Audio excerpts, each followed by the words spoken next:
Hello guys, and welcome to this first video we're going to be having. I'm Dr. Grizzly here, prescribing you best gaming content, or at least that's what I think my mom is going to be. So this is the first video I'm going to be making on my channel, and this is a violinist video. So welcome all you violinist mains who want to become better at playing Antonio or the violinist. So I'm just going to be playing some gameplay. I was purposefully, because you're going to be like, oh, this guy is bad. I was purposefully being bad so that I could have time to talk to you. I'm not going to be replaying the clip until I finish talking the intro, which is not going to be long, don't worry. So, okay. So, this is going to be your go-to guide for the basics of playing Antonio if you are a new player and want to be better at him. Or if you're gonna be or if you're already a good player but you still like mess up some few things, at any level this is gonna be your go-to guide, because this is a very good guide, at least I think. I went from C badge violinist to an A badge violinist, I think 84 in 1 week with these steps which I made myself. So just try them out, okay? Okay, so I'm gonna show you the persona I have for violinist, and I always use peepers, okay? So peepers are key for a violinist, okay? Like, no doubt, just always have them on, always. So this is not going to be a long guide. It's going to be very simple, very quick, and yet very effective. And you're going to realize that in like 2 or 3 days, if you follow these steps and you practice, like, say, 3 to 5 quick matches a day, in that time you're gonna become a better violinist by the end of the video. Just trust me, okay? And also, quick shout out to my friend Lady Belle Lettre. She's the one who motivated me to make this video, because she wanted a guide, a violinist guide. So link in the description to her channel. It's a great channel. I highly recommend it. And okay, now let's carry on with the tips. Okay, so the first thing that you want to and have to do as a violinist is you have to learn to read your survivor's movements. As you can see there, she wanted to go to the other side of the this is something survivors do a lot, okay? So they go past the wall and then they make a U-turn to go to the other side of the wall, so that even if you're close you can't hit them. This doesn't work with a violinist, because he can create a string as I did there. So that way you have a great advantage, because if you learn to read how they move, where they go, it changes every match. So you just have to like pick it up as you're chasing them. But once you pick up how they are when chasing them, then it's going to be really easy for you to place a string and get a guaranteed hit, okay? So again, first thing you have to do is learn to read your survivor's movements. If you're a beginner and you have no idea how to do that, then it's fine. You just practice until you do it, and it doesn't take, it's not really that hard. You pick it up in like 5 seconds, as you're chasing them, like how they go, how they walk, what obstacles they vault to, and that helps a lot too. If they vault, if they don't vault at all, just very simple things, not that hard. You're going to be able to do it really quickly, and that single tip is going to help you a lot next time you play as a violinist.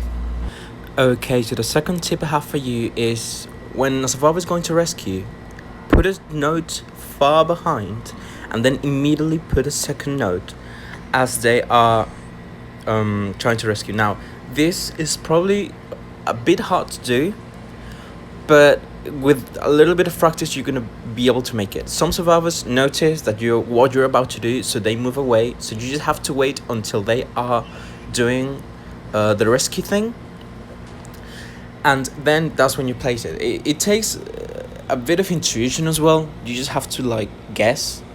So it's not really much of a skill as much as just making yourself accustomed to doing it, okay? It's just that's it, that's all it takes. But it's a very effective thing, as you can see, because it interrupts the rescuing. So they have to the player, the character, just goes in front of the chair and they cannot rescue. So you can use that time to go to them, as I did, and then hit them again, and you have already made a half damage because of the string, and then you can hit them again. So it's a very effective, very simple thing, really advisable. So that's the second thing. If a survivor is going to rescue, hit them with a string first before hitting them with your bow, if possible. Okay, guys, so the third tip I have for you as a violin boy is bring peepers and use them to your advantage as much as you can. So as you can see here, I'm chasing someone, but I place a peeper beforehand in an area where you can't see easily, and I get ahead because peepers help you tremendously for violin boy, because vision is key always. So if you're in an area with a lot of walls, bring the peepers, and even more so if you get kited easily, bring peepers, use them in areas that have walls so that you can see where they go. And if you can see where they go, you can hit them essentially at any point, because you can place a string as I did in this clip. So again, bring peepers, they're going to be your savior, and no one's going to be able to stop you if you master to use the first step I gave you, which was learn to read your survivors, and learning how to place peepers, when to place them, how to place them, and that's it basically. That's all you need. You're gonna get like 50% as better as you already are if you follow those two tips only. Okay, so we have more, don't worry. So again, just do that and you're gonna see the difference. Okay, so that was the third tip. Now let's go into the next one. Okay, so the fourth tip I have for you is very simple. If you hate survivors who wait behind pallets as much as I do, this one is for you, because if you follow the tip one, it all comes out to tip number one. If you learn to read your survivors' movements, and you know that one of your survivors waits behind pallets, waits for you to go past them, you can place a string easily and hit them. And if you have a peeper, okay, by that area, then you're really good to go. Speaking of peepers, a thing I forgot to say, the last tip was, if you can put a peeper, always put a peeper in front of the chair. But I think this is just like, hunter instinct. Just put a peeper in front of the chair that you want to, I don't know, defend, if anything. But yeah, just do that, and you're good to go. Okay, so fourth tip, just if a survivor is going to a pallet or a wall, if they're just waiting for you, and you can, and even better if you can see them with your peeper, then you have a free hit essentially. Because again, those survivors annoy me, but you can very easily counter that with peepers and the first tip I gave you at the beginning of the video. So again, great things, great stuff. Okay guys, so the next tip I have for you is, if you know a survivor is behind a cipher, place a string, because as you can see in the top right corner, I got a hit from that string because I knew there was a person behind there. So I don't know if you're familiar with the tip of looking at a cipher and seeing if it wiggles a bit. If it wiggles, then that means a survivor is decoding at that moment. Or if there's a prisoner, it maybe means that that cipher is being decoded by the machine thing, the device. I don't know what that is. But it's that. So, again, just if you think you know a survivor is behind a cipher, then just might as well get a string, get a string there, because you really have nothing to lose if you do that. And it's very effective, as you can see. I got a hit because of that, and I was able to down the prisoner with another string layer. So again, that's my fifth tip. Place a string behind ciphers if you think there's someone there, because you get a free hit and you really have nothing to lose. You don't listen to that. You're just gonna wait like 12 seconds to get another one. In that time, you just go to another cipher. But again, if you have what was the thing called, tinnitus? You have tinnitus in as one of your persona traits, then you should already know that there's someone there, because you can see the little thing. I don't know if you can see my screen top left. That ear thing is tinnitus, and that lets you know if there's a survivor nearby. So if you have that, then congratulations, because you're gonna be a great violinist or hunter as overall. If you have that, so very recommended. And that's it for my fifth tip. Just learn to know when a survivor is behind a cipher, and place a string, because you really have nothing to lose and much to gain. Well, have a hit, but still, Okay, so that's it, and now let's go to my final tip for this video. I'm probably gonna make another one if you want to, because I think I have more that I'm thinking of as I'm talking right now. But anyway, enough of that. Let's just go to the final tip I have for you. This is gonna be really useful. You're gonna find this, a lifesaver as well, along with the peepers on the first tip. Trust me, you're gonna love this tip, and if you learn to do it well, then you're gonna be really terrifying as a violinist if you manage to do it. Okay, so the final tip I have for you, which you probably saw as I was playing before, and it all comes down to tip number 1. Learn to reduce the valve's movement, and if you can see as a valve that is going to a pallet, a door, or through a window, the 3 scenarios are the same with this tip. If you see someone going to one of those 3 things, you have a guaranteed hit, as you saw here. I mean, you have to kind of learn when to place it, but still, very easily to get.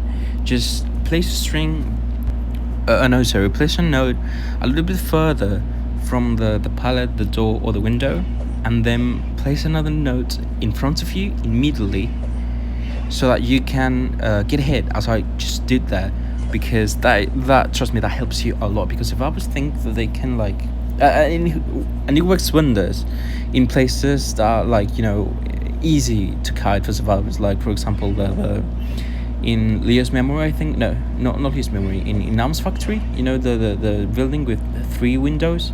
It works like a charm there, because they always do the same thing. They go through one window, then they go to the next one. But if you can put a note after a window, and then as they vault, place your note, you hit them. It's really effective to counter those really annoying kiting spots with windows, with doors and pallets and stuff. This is just going to help you tremendously. Just trust me, it's just lifesaver, honestly. I use it all the time, and mastering this move as a violinist is just gonna help you tremendously. It's gonna make you master violinist, I swear. It's just, you get a free hit. You don't even have to wait for a hit cooldown or anything. It's just, you get a free hit, because survivors can be annoying when they fault. So to prevent that, you have violinist. Really, if you master this tip I gave you, you're gonna be unstoppable.